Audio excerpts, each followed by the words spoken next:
Okay, today we're going to discuss how to do a couple of basic wall stretches. Now these stretches are not something you want to do every day, but it's something I recommend you do at least 2 times, maybe 3 times per week with a day in between. So maybe Monday, Wednesday, Friday, or Tuesday, Thursday, Saturday.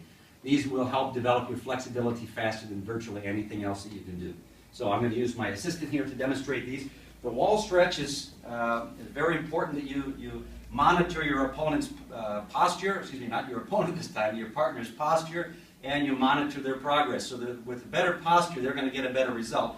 And he has to communicate to me when it's too far. Okay, so he's going to hand me his leg, and I'm going to pick up his leg and put that on my shoulder. And as you know, I'm going to notice I'm going to duck down here.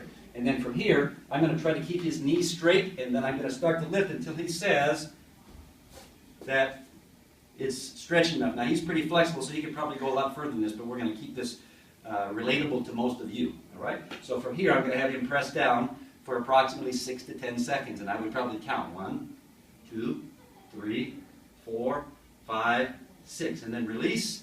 And then I'm going to try to walk it up a little bit more, and then he's going to press again, and I'm going to keep that knee straight. 1, 2, 3, 4, 5, 6, and then we would do it one more time. And if I have to, because of my height, I can't get his leg any higher, then I go lower on his leg or closer to the knee, and then I step in again and lift that leg up, probably to where he can take it.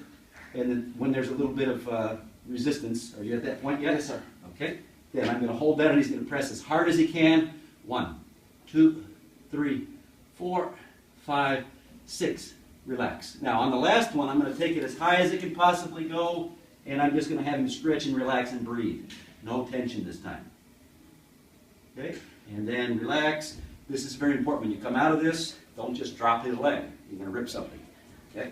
Very slowly. And when I get to the point where I can't support it with my shoulder anymore, I use this. Now once we get to the other leg, we'll do both sides, 1 to 2 sets each. If you can do 2 sets each, maybe even 3, it depends on your flexibility level and your fitness level, then that's very good too. But I'm going to just stay with the same leg, and we're going to go to the second one. There are 2 of these. The first one is a straight line, the second is for the side kick. So I'm going to have him turn sideways, which this one is a little bit more difficult for him to keep his balance, so I've got to be monitoring that.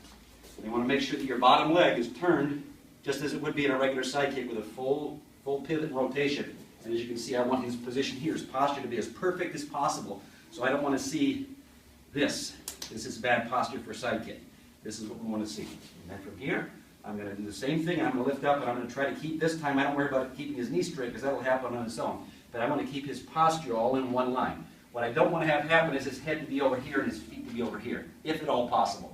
Now as he gets higher up, he's going to have to put his back against the wall, and then that changes. He may need to put his head over here so he can get his leg to go higher. But for now, we're going to push it up here, and he's going to give me the same thing. These are what's known as isometric stretches. So he's going to be pushing down against my shoulder. 1, 2, 3, 4, 5, 6, and then I'm going to try to walk in and bring his leg up a little higher. And we'll do it again. 1, 2, 3, 4, 5, 6, and then I would go as high as I can get it, and just have him relax and hold and breathe. And there's going to be a little pain in this particular part of the stretch. His job is to relax through that pain. This is one of those times where no pain, no gain applies. Okay, then we're going to relax, and the same thing applies here.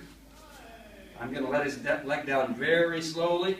Now this is very important afterwards. When we finish the stretch, and he's to walk around like an ape.